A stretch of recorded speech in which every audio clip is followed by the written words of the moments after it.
कंजूस पती पत्नी. देवया आणि देवमा हे दोघे श्रीमंत पती पत्नी श्रीपूरमध्ये राहत होते. त्यांना मूलबाळ नव्हतं, पण ते आपल्या जवळील एक कपर्दिक सुद्धा स्वतःसाठी खर्चत नसत. दानधर्म असा शब्द तर त्यांच्या शब्दकोशातही नसावा.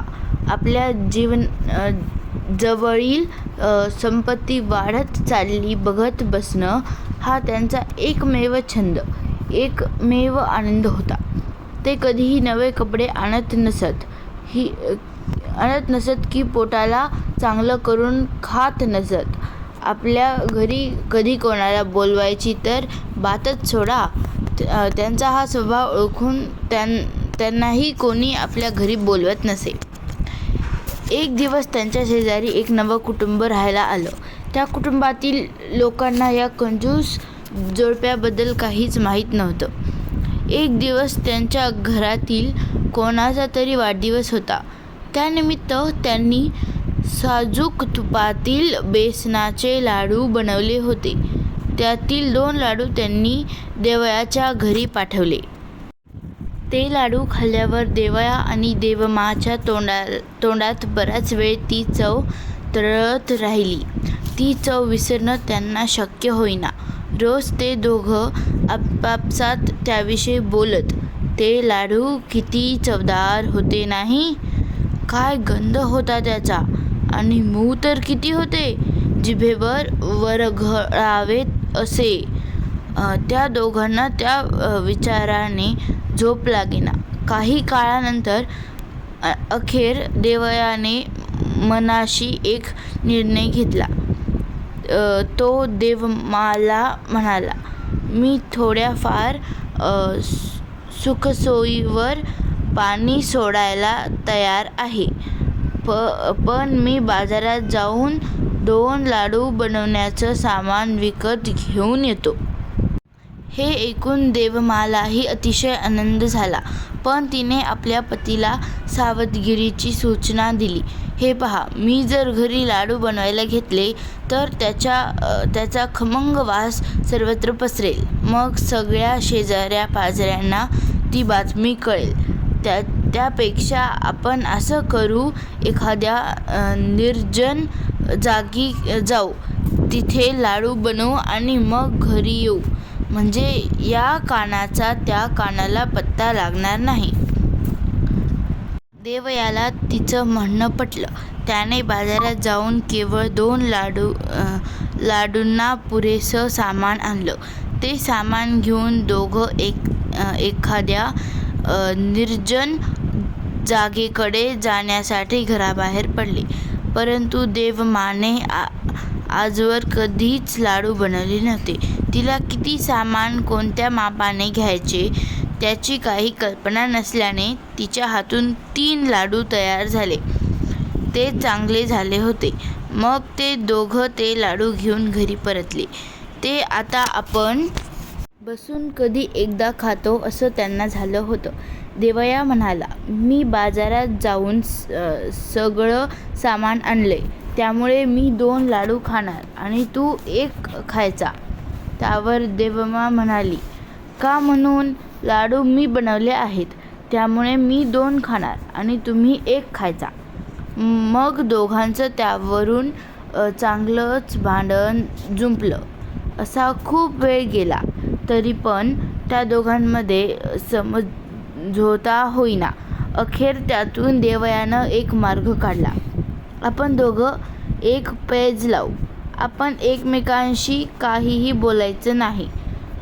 जो पहिल्यांदा मौनाचा भंग करेल त्याला 1च लाडू मिळेल आणि दुसऱ्याला राहिलेले 2 लाडू मिळतील.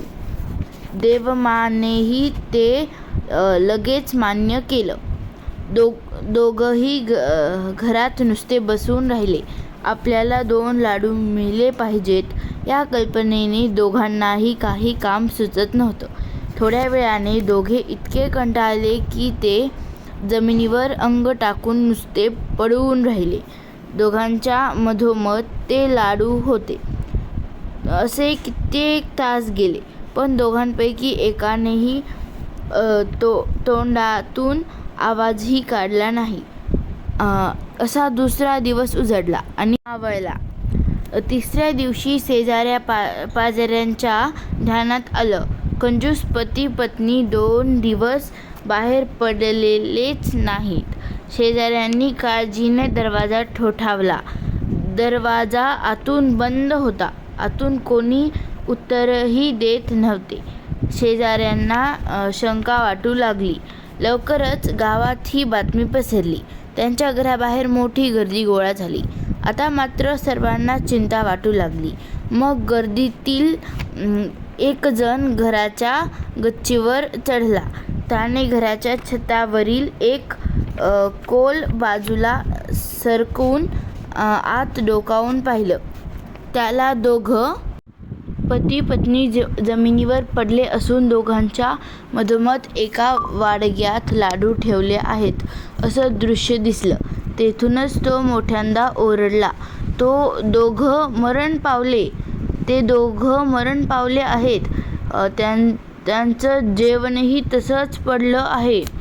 देवया आणि देवमाने त्यांचं हे ओरडणं ऐकलं, पण तरीही ते शांतच राहिले. जमलेल्या लोकांना त्या जोडप्याची दया आली. त्यांनी जी एवढी प्रचंड संपत्ती गोळा केलेली आहे ती त्यांनी कुठे बरं ठेवली असेल असा विचारही काही जण करू लागले. काही लोकांनी त्या जोडप्याच्या अंतिम संस्काराची तयारी सुरू केली. देवया आणि देवम्मा हे सर्व संभाषण चुपचाप ऐकत पडून होते, पण त्यांच्यापैकी कुणीच काही बोललं नाही. अखेर लोकांनी दरवाजा तोडला आणि घरात शिरून त्यांना उचलून बाहेर आणलं व स्मशानात घेऊन चितेवर ठेवलं. तेवढ्यात एक जण म्हणाला, "या दोघांना मिळून एकच चितेवर जाळलं तरी चालेल, कारण दोघंही फार कंजूस होते." चितेला अग्नी देण्यात आला. त्या ज्वालांनी प्रथम देवम्माचे पाय भाजले.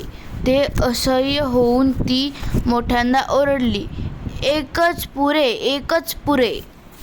तिचं ओरडणं ऐकत देवया चितेवरून उठून बसला आणि म्हणाला, "मी जिंकलो. आता मला 2, आता मला 2."